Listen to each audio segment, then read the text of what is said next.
Chapter 2. That was how it started.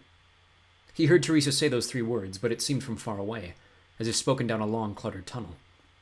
His slumber had become a viscous liquid, thick and sticky, trapping him.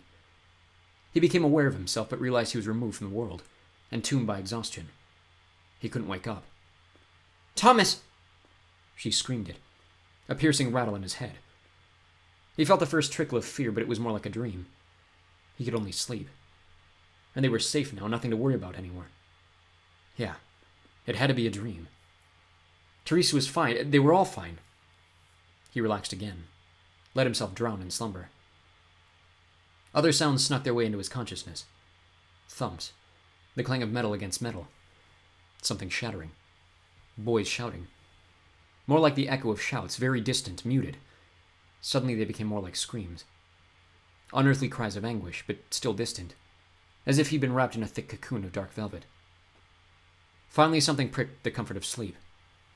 This wasn't right. Teresa had called for him. It told him something was wrong. He fought the deep sleep that had consumed him, clawed at the heavy weight pinning him down. "Wake up!" he yelled at himself. "Wake up!" Then something disappeared from inside him. There one instant, gone the next. He felt as if a major organ had just been ripped from his body. It had been her. She was gone. "Teresa!" he screamed out with his mind. "Teresa, are you there?" But there was nothing, and he no longer felt that comforting sense of her closeness. He called her name again, then again, as he continued to struggle against the dark pull of sleep. Finally, reality swept in, washed away the darkness. Engulfed in terror, Thomas opened his eyes and shot to a sitting position on his bed. Scooted out until he got his feet under him and jumped. Looked around. Everything had gone crazy. The other gladers in the room were running around, shouting. And terrible, horrible, awful sounds filled the air, like the wretched squeals of animals being tortured. There was Frypan pointing out to a window, his face pale.